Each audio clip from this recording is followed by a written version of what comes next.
제목을 한번 따라하겠습니다. 성도와 그리스도인이 되어야 합니다. 아멘. 류시아 시인에게 사람들이 뭐 하는 사람이냐라고 물으면은 그분은 항상 이렇게 대답한다라고 이야기합니다. 나는 시를 쓰고 있을 때는 시인이고, 책을 읽을 때는 독자이고, 버스를 타면 승객이고, 병원에 가면 환자이고, 식당과 카페에서는 손님이고, 집에서는 아버지이고, 외국어를 배울 때는 학생입니다 라고 소개합니다. 그러면서 그분이요, 이런 말을 하고 나서 이런 결론을 내렸어요. 우리 한번 다 같이 읽어보도록 할까요? 나는 시시각각 변화하는 동사이다. 고정된 나는 존재하지 않는다. 명칭은 역할에 따른 약속일 뿐이다. 여러분, 의사가요, 환자를 치료할 때는 의사예요. 교수가 학생들을 가르칠 때는 교수입니다. 근데 밖에 나오면요, 그 사람 역시 승객이고 행인이며 손님일 뿐이라는 거예요. 그래서 이분이 또 이런 말을 했어요. 우리 한번 다 같이 읽어보도록 하겠습니다. 만약 그가 의사, 교수라는 명사로 자신을 고정시킨다면 그는 자기 규정에 갇혀 존재가 가진 수많은 가능성과 역동성을 잃는다. 여러분, 한국 사회의 문제는요, 대다수 사람들이 착각한다는 거예요. 자신을 한 개의 명사로 고정시킨다는 거예요. 여러분, 그러므로 나타나는 상은 내가 누군데 하면서 갑질과 특혜라는 거예요. 자신이 의사이고 사장이고 국회의원이요. 마트에 가면 손님이에요. 마트에 가서 백화점 가서 내가 누군데? 마트에서 국회의원입니까?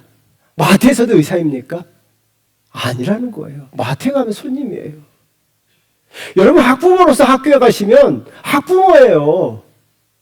왜 선생님들한테 내가 누군데 하면서 선생님들한테 갑질하냐는 거예요.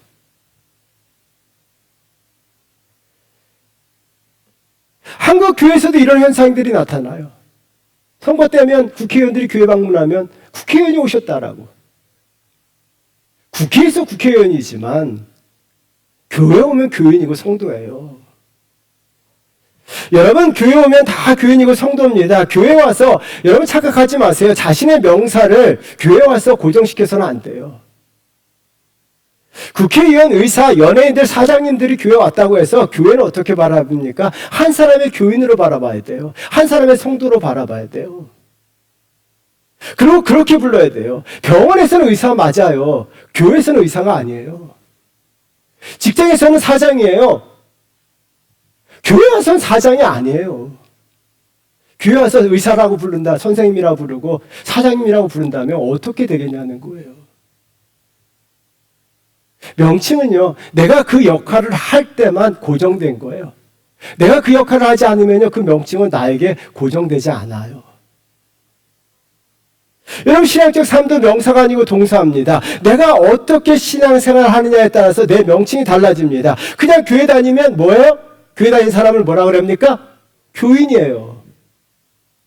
교회 다니는 사람은 교인이라고 이야기합니다. 그러고요, 성도는 좀 달라요. 거룩한 삶을 살고 있는 사람을 성도라고 이야기해요. 그리고 더 나아가 예수 그리스도를 위한 삶을 사는 사람들을 그리스도인이라고 이야기해요. 여러분, 그러므로 말미암아 우리는 교인인가 성도인가 그리스도인인가를 분명히 구별해야 돼요. 장로, 권사, 교회 다니면 그냥 교인이에요. 장로고 권사가 거룩한 삶을 살지 않으면요, 그냥 교인에 불과한 거예요. 그냥 교인이에요. 거룩한 삶을 살아가는 사람이 성도예요. 그리고 거룩한 삶을 살 뿐만 아니라 더 나아가 예수 그리스도를 위한 삶을 살아가고 있는 사람들이 그리스도인이에요. 저와 여러분들은 다 교인입니다. 교회 다니잖아요. 그런데 교인에서 끝나는 것이 아니라 거룩한 삶을 사는 성도로 나아가야 되고, 한 걸음 더 나아가 예수 그리스도를 위한 삶을 사는 그리스도인이 되셔야 합니다.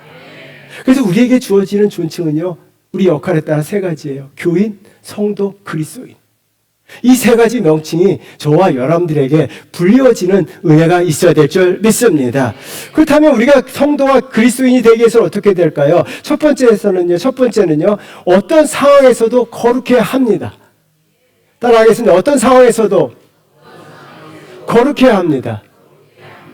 교회 다니면 교인이고요, 거룩하지 않으면 목사도 장로도 권사도 그냥 교인에 불과해요. 여성 전문 기자인 유인경 씨는요, 자신을 이렇게 소개합니다. 축복받은 낙천 유전자.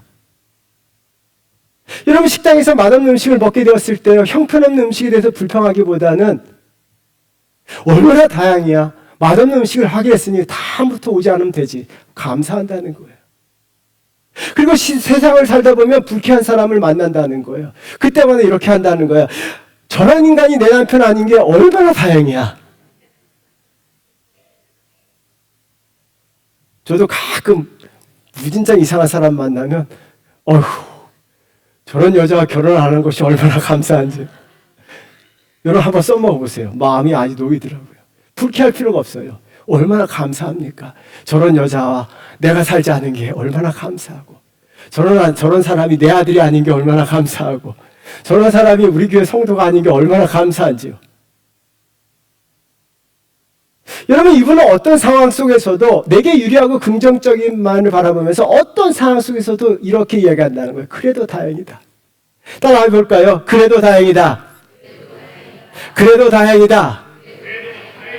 아멘. 성도도 마찬가지예요. 성도는 그냥 교회만 다니는 사람이 아니에요. 교회만 다니는 사람은 교인이에요. 성도는요, 어떤 상황 속에서도 낙천적일 뿐만 아니라 무엇보다도 거룩한 삶을 살고 있는 사람이 성도예요. 그래서 성도를요, 이렇게 이야기합니다. 성도는 거룩 유전자를 가지고 있는 축복의 사람이다. 우리 한번 읽어볼까요? 다 같이 읽어보도록 하겠습니다. 성도는 거룩 유전자를 가지고 있는 축복의 사람이다. 여러분, 이 문장을 꼭 기억하셔야 돼요. 성도가 축복의 사람이에요. 그리고 성도는요, 거룩의 유전자를 가지고 있어요. 거룩의 유전자를 가지고 있음으로 말미암아 어떤 상황 속에서도, 어떤 환경 속에서도 거룩을 유지하고 거룩을 드러냅니다. 여러분, 거룩함은 두 가지 형태로 나타나는데요. 그래서 하나는요, 어떤 상황 속에서도 거룩을 지키는 거예요. 27절 말씀 읽어보도록 할까요? 그 이래가 거의 참에 아시아로부터 온 유대인들이 성전에서 바울을 보고 모든 무리를 충동하여 그를 붙들고, 아시아에서부터 온 유대인들이다라고 이야기합니다. 아시아에서 온 사람들은 에베소에서 온 사람들이다라고 성경학자들은 말하고 있어요. 에베소는요, 사도 바울이 1차, 2차 전도 여행을 통해서 10년 가운데 3년 동안 장기가 머물면서 복음을 전했던 지역이에요. 여러분, 에베소 지역에서 사도 바울은 유명 인사였습니다. 사도 바울이 어떻게 행동했고 어떻게 말을 했고 어떤 일을 했는지 에베소의 소문이 쫙 깔려 있어요. 그런데요, 그 에베소에서 온 사람들이 무리를 충동하여 사도 바울을 붙들었어요. 그리고 더구나 그 사도 바울을 죽이려고 합니다. 31절 말씀 읽어보도록 하겠습니다. 그들이 그를 죽이려 할 때 온 예루살렘이 요란하다는 소문이 군대 전부장에게 들리매, 여러분, 그들을 죽이려고 한다는 거예요. 지금 이를 갈고 있습니다. 분노하고 있어요. 화를 내고 있어요. 욕을 하고 저주를 퍼붓고 있고 죽이려고 달려들고 있는 거예요. 여러분, 사도 바울의 인간적 입장에서는요, 화와 분노가 치밀어 올 수밖에 없는 상황이에요. 내가 예배소 교회를 위해서 얼마나 헌신했는데, 내가 예배소에 있는 사람들에게 얼마나 복음을 열정적으로 가르쳤는데, 내가 헌신했는데 오히려 나를 죽이려고 하고 욕을 하고 저주를 퍼붓고 있어요. 여러분 같으면 어떻게 반응하시겠어요? 예수님 당시 무리들도 똑같아요. 예수님 공생의 3년 동안 무리들을요, 얼마나 많은 은혜를 베푸셨습니까? 먹여주시고 병든 자를 치료해 주셨어요. 그런데 무리들은 예수님을 십자가에 못 박으라고 소리치며 예수에게 욕을 하고 비웃고 조롱했어요.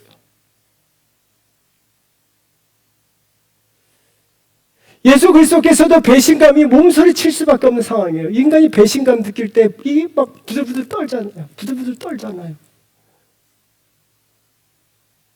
이런 상황에서 예수님과 사도 바울은요, 분노하거나 저주를 퍼붓지 않아요. 억울하다 하고 호소하지도 않아요. 누구나 다 할 수 있는 일을 하지 않아요. 아무도 할 수 없는 일을 하세요. 그게 베드로전서 2장 23절 말씀이에요. 우리 한번 다 같이 읽어보도록 하겠습니다. 욕을 당하시되 맞대어 욕하지 아니하시고 고난을 당하시되 위협하지 아니하시고 오직 공의로 심판하시는 이에게 부탁하시며. 욕을 당하셨을 때 욕하는 거 누구나 다 할 수 있는 일이에요.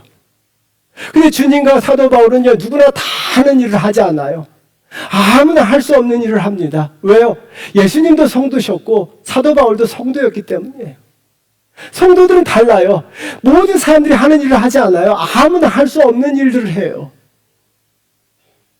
거룩의 유전자를 가지고 있기 때문에 그와 같은 분노의 상황 속에서도, 몸을 부들부들 떨 수 있는 상황 속에서도 끝까지 거룩성을 유지합니다. 뼛속까지 거룩의 유전자를 가지고 있기 때문이에요. 이게 성도입니다. 여러분, 저와 여러분도 성도가 되셔야 될 줄 믿습니다. 성도가 되셔야 돼요. 성도가 되셔야 돼요. 그럼 거룩성을 지키기 위해서 어떻게 될까요? 제가 정말 나이 들면서 제가 마음속에 담고 다니는 단어가 있어요. 평정심이라고 하는 단어예요. 여러분, 이 단어가 우리말 사전에 이렇게 나와 있어요. 우리 한번 다 같이 읽어보도록 하겠습니다. 외부의 자극에 동요되지 않는 평안하고 고요한 마음. 사도 바울과 예수님은요, 외부의 자극에 동요하지 않았어요. 성도였어요. 여러분, 평정심은 감정을 없애는 거나 순간적으로 어떻게 합니까? 감정을 억누르거나 무조건 참는 게 평정심이 아니에요. 평정심은요, 순간적으로 흔들리는 마음, 순간적인 흔들리는 마음을요, 정상적으로 돌려놓는 게 평정심이에요. 한국 교회가 회복되어야 될 것이 교회 안에서의 평정심이에요. 그리스도의 성도들이 정말 이 한국 사회에서 유지해야 될 게 평정심이에요. 외부는요, 폭풍이 몰아칩니다. 외부에서는 소동이 일어나요. 외부에서는요, 화를 자극하고 분노하게 만들어버려요. 그래도 우리는 어떻게 합니까? 이 평정심이라는 단어를 유지할 때, 이 평정심을 가지고 있을 때 비로소 우리는 어떻게 해요? 거룩성을 유지하는 거예요. 이런 성도가 되셔야 될 줄 믿습니다.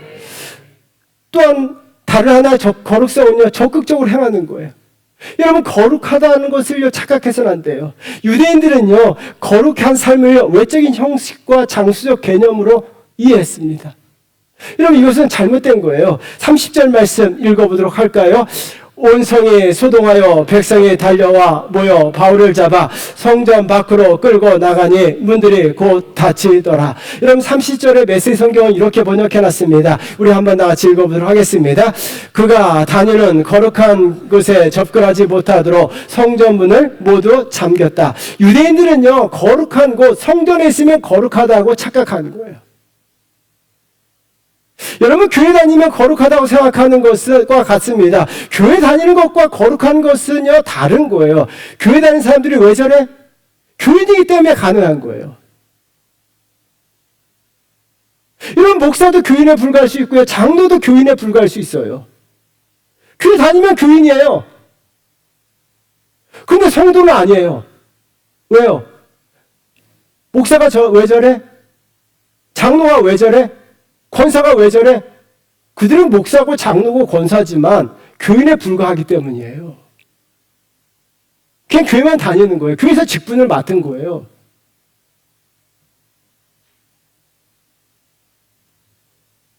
교인은요, 교회 다니면 그 절에서요. 우리는 어떻게 합니까? 교회 다닌다고 해서 거룩해지는 것들 아니에요.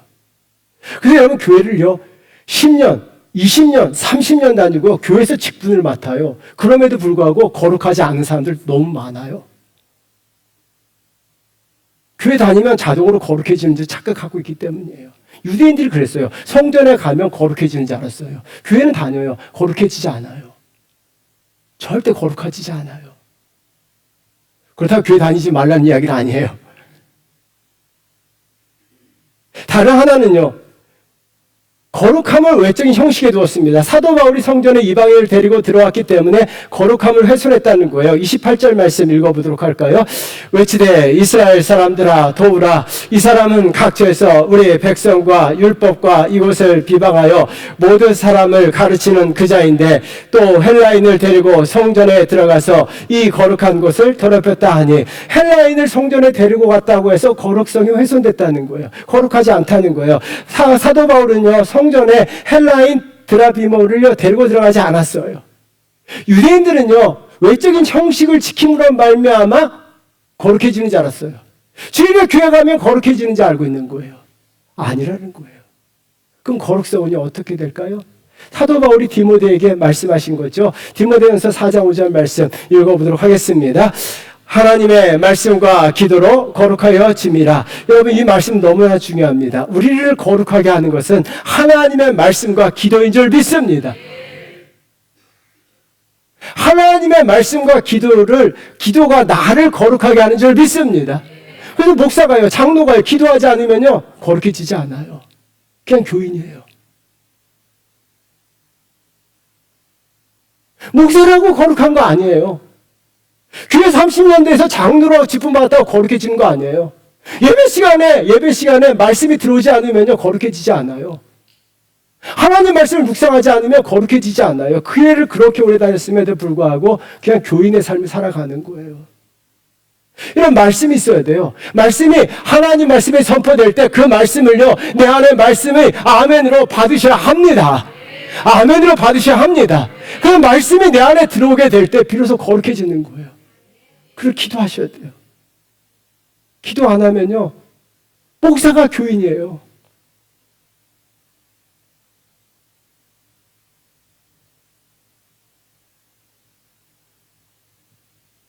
여러분, 기도 안 하면요 여러분 교인에서 끝나요.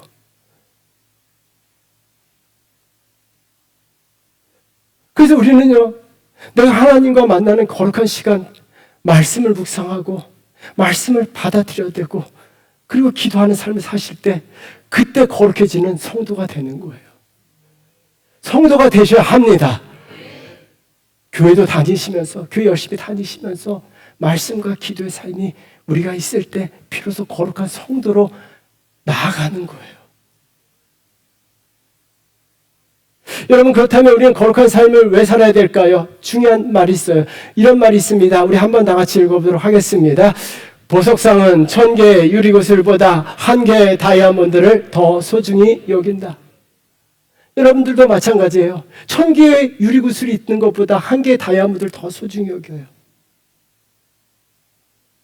하나님도 마찬가지예요. 1000명, 10,000명보다도요 한 사람, 거룩한 한 사람을 통해서 일하세요. 하나님은요 거룩한 한 사람 아브라함을 통해서 일하시고, 아브라함을 소중히 여기고 아브라함에게 하늘 문을 활짝 열어주시고 거룩한 사람 아브라함에게 복을 다 부어주셨어요. 하나님은요 당시 수없이 많은 사람들 가운데 거룩했던 사람 다윗을 통해 일하시고 다윗의 가문을 축복하셨어요. 여러분, 수없이 많은 왕들이 있어요. 수없이 많은 사람들이 있어요. 교회 다니는 수백만의 사람이 있어요. 아니요, 수백만의 사람들을 소중히 여기는 것이 아니라 하나님은요 말씀과 기도로 거룩해진 그 성도, 정말 말씀을 제대로 받아들이는 성도, 기도하는 성도, 거룩해진 성도, 그 사람을 통해서 소중히 여기시고요 그 사람을 통해 일하시고 그 사람을 통해 역사하세요. 여러분 삶에 하나님의 역사하심이 반드시 나타나셔야 합니다. 하나님의 은혜와 축복을 받으셔야 합니다. 거룩하셔야 돼요. 성도가 되셔야 합니다. 성도가 되셔야 합니다.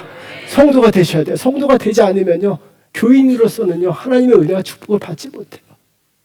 여전히 여러분의 삶은 교인에 머물러서는 안 돼요. 우리는 교회에서, 교인에서 한 걸음 더 나아가 말씀과 기도로 거룩해지는 성도로 나아가셔야 돼요. 그래서 우리 삶에는 말씀과 기도가 내 삶에 나타나야 돼요. 고린도서 1장 2절은요 제가 기도하면서 정말 기도했던 본문이에요. 우리 한번 다 같이 읽어보도록 하겠습니다. 고린도에 있는 하나님의 교회 곧 그리스도 예수 안에서 거룩하여지고 성도라 부르심을 받은 자들과 또 각처에서 우리의 주 곧 그들과 우리의 주 되신 예수 그리스도의 이름을 부르는 자들에게, 여러분 예수 안에서 거룩해지고 성도라 부르심을 받은 자들이다 라고 이야기합니다. 제가 고린도서 이 말씀을 붙들고 정말 기도했어요. 하나님, 우리 주원교회 성도들이요, 정말 예수 안에서 거룩해지고 성도라 부르심을 받는 자들 되게 해달라고. 한 사람도 그냥 교회만 다니는, 주원교회 다니는 교인이 아니라 정말 예수 안에서 거룩해지고 성도라 부르심을 받은 자들 되게 해달라고 이런 기도를 정말 드렸어요. 여러분, 이 자리에 앉아있는 성도들, 교회만 다니는 교인이 아니라 예수 안에서 거룩해지고 말씀과 기도로 거룩해지고 정말 성도라 부르심을 받는, 정말 예수 그리스도에 의해서 성도라 부르심을 받는 자가 되셔야 합니다. 이런 성도가 되셔야 돼요. 교인을 뛰어넘어서 성도로 나아가셔야 돼요. 성도는 거룩한 자예요. 그래서 저와 여러분들 반드시 예수 안에서 거룩해지고 성도라 부르심을 받는 거룩한 성도가 되시기를 주의 이름으로 축원드립니다. 두 번째는요, 어떤 상황 속에서도 그리스도를 위한 삶을 살아야 합니다. 한 병사와 말에 대한 이솝우화예요. 전쟁이 나자 병사는요, 자신의 말에게 밀을 먹여서 튼튼하게 만들었어요. 그리고 그 말을 타고 전장을 누리면서 전쟁에서 승리했어요. 전쟁이 끝나자마자 그 병사는요, 말을 데리고 와서 집에서요, 무거운 짐을 지우게 하고 밭갈이를 시키고 그냥 말은 풀만 먹였어요. 말은 점점 힘이 없어지게 된 거죠. 달리는 능력이 없어져요. 그냥 풀만 먹고 살아가요. 그러다 나중에 다시 전쟁이 일어났습니다. 주인이 무장을 하고요, 말 위에 올라탔으나 말이 그만 푹 주저앉아 버린 거예요. 그래서 주인이 화가 났어요. 말아, 왜 일어나지 못하느냐 하면서 말에게 화를 냈어요. 그래서 말이 주인에게 이런 말합니다. 말 참 잘해요. 우리 한번 같이 읽어보도록 하겠습니다. 주인님, 그동안 나는 말이 아니라 나귀가 되어 있었습니다. 그런데 지금 당신은 다시 나를 말로 쓰려고 하시니 당장 그게 가능하겠습니까? 여러분, 이 우화를 여러 번 읽으면서 여러 가지 생각을 하게 만드는 우화입니다. 말과 나귀의 삶은 달라요. 세상은 말이 나귀처럼 살도록 강요합니다. 마음이 아팠어요. 하나님은 저와 여러분들을, 예수님은 저와 여러분들이 그리스도인의 삶을 살기를 바라셨어요. 그런데요, 세상에 살면서 그리스도인의 삶을 살지 아니하고 자기를 위한 나귀의 삶을 살아가요. 세상은요, 너 자신을 위해 열심히 살라라고 이야기해요. 너를 위해서, 너 자신을 위해서 열심히 살라고 이야기해요. 너가 중요하다고. 그래서 교회 다니면서, 교회 다니는 이유와 목적도 나 자신을 위해서예요.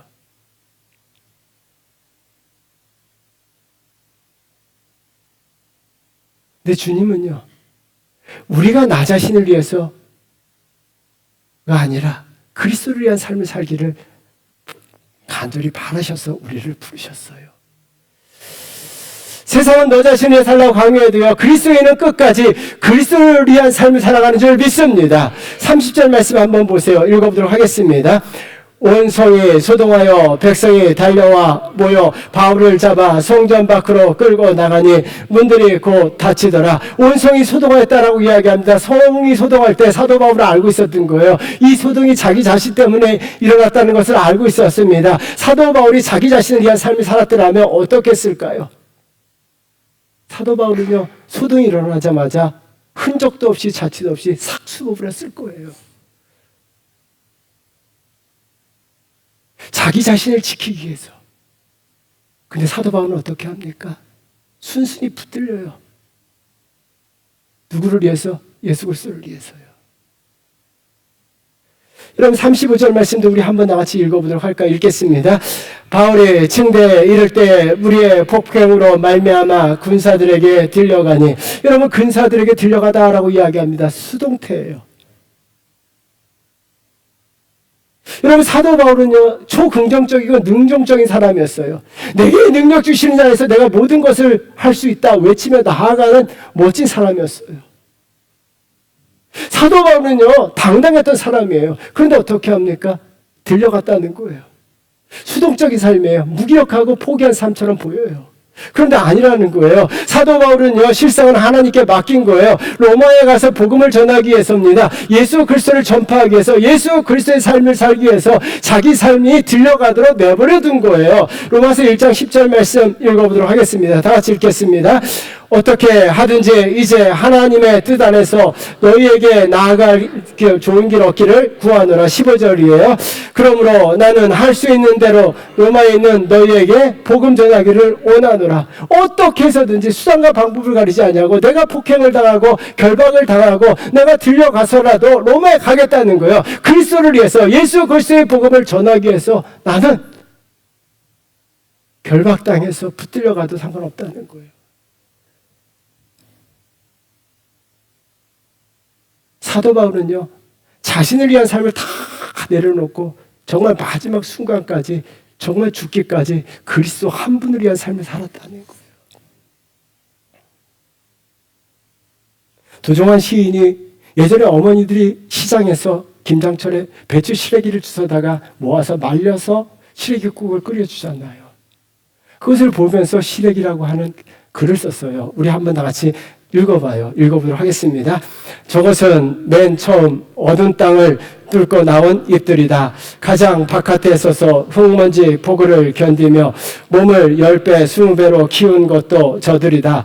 더 깨끗하고 고운 잎을 만들고 지키기에 가장 오래 세찬 바람 맞으며 하루하루 낡아간 것도 저들이고, 마침내 사람들이 고갱이만을 택하고 난 뒤 제일 먼저 버림받은 것도 저들이다. 사람들의 까다로운 입맛도 바닥나고 짧은 허기를 메우기 위해 서리에 젖고 눈 맞아가며 견디고 있는 마지막 저 헌신.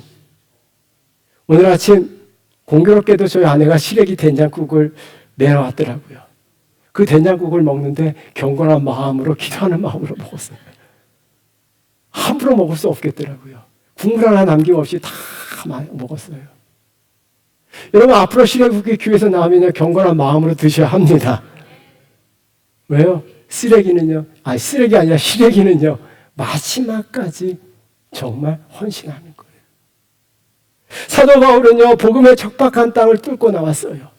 복음의 벌무지에서 뛰어나와서 정말 은혜의 복음, 십자가의 복음, 생명의 복음, 구원의 복음을 전했어요.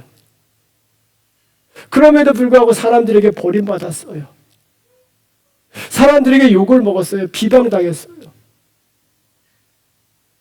포기하지 않았어요. 끝까지, 죽기까지, 마지막 순간까지 눈과 비바람을 다 맞으면서까지 헌신했던 시래기처럼 로마 감옥에서 마지막 죽는 그 순간까지 복음을 위해서, 그리스도를 위해서 살다가 로마 감옥에서 순교하셨어요.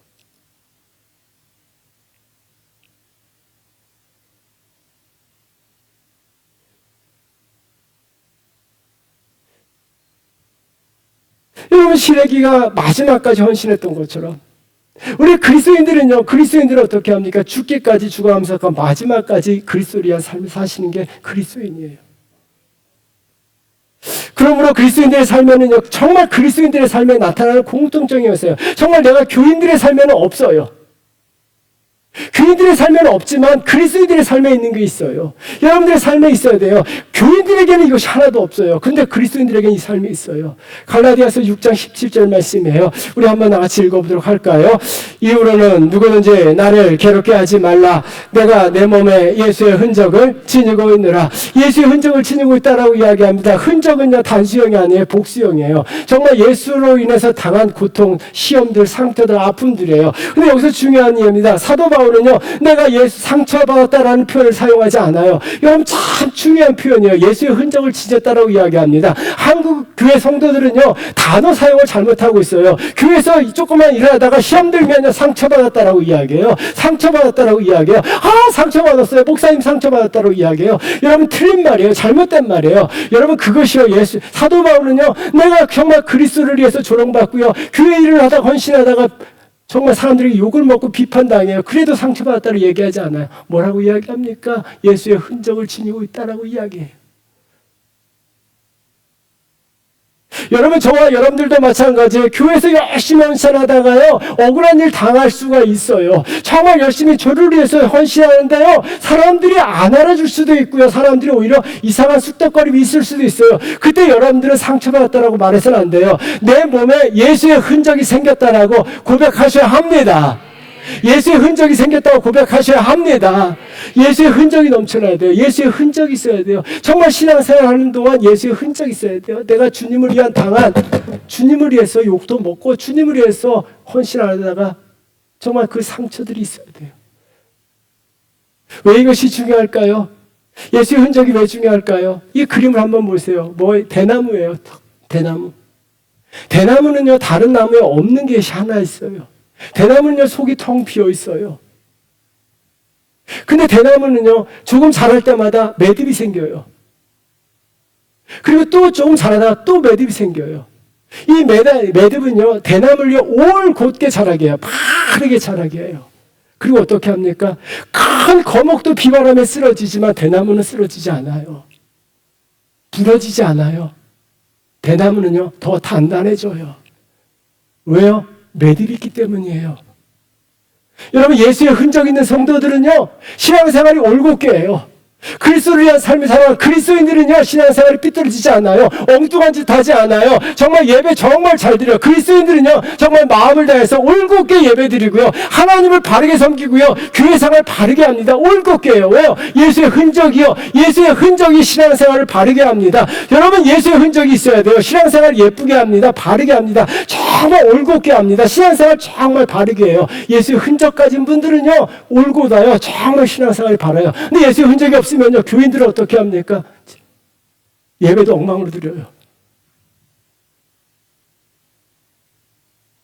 졸고 싶으면 졸고, 교회 오고 싶으면 교회 오고, 마음대로 해요. 왜요? 예수의 흔적이 없기 때문에.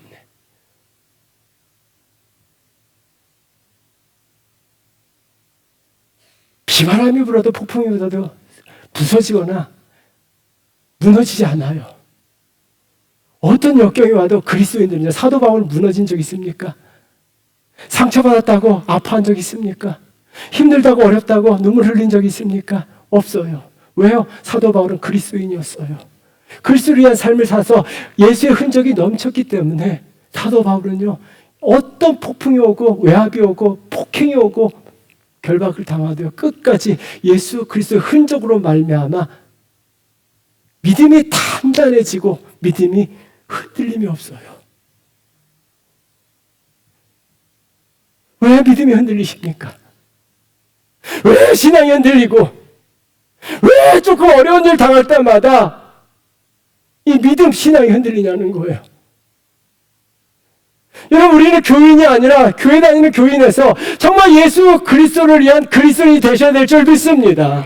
그리스도인이 되셔야 돼요. 그리스도인이 되셔야 돼요. 그러면요, 그리스도인이 되시다 보면요, 예수의 흔적이 내 몸에 쌓이게 돼요. 그것은 대나무의 매듭과 같아요. 그래서 어떻게 합니까? 내 신앙을 바르게 해요. 정말 신앙생활 예쁘게 했으면 좋겠어요.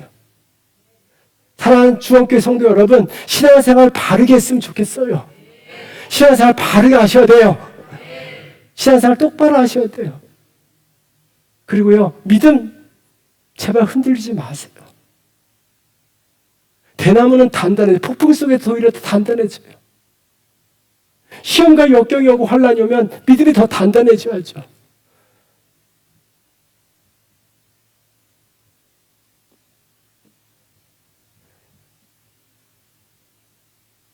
바다가 들리는 편의점을 읽다가 줄쳐놓은 문장이에요. 우리 한번 다 같이 읽어보도록 하겠습니다. 좋아하는 일을 꾸준히 하는 건 의외로 쉽지 않아. 좋아하는 일도 꾸준히 하는 거 의외로 쉽지 않다는 거예요. 근데요, 예수 그리스도를 위한 삶을 사는 거 끝까지 하는 거 쉽지 않아요.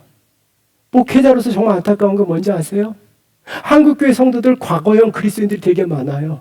과거형. 내가 예전에 교회를 위해서 무엇을 했습니다. 내가 여전도 회장했습니다.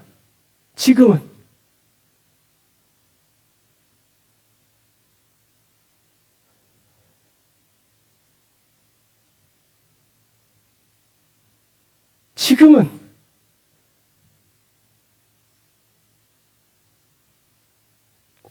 여러분, 그리스도를 위해서 살아가는 거 결코 쉽지 않아요. 끝까지 하는 거예요.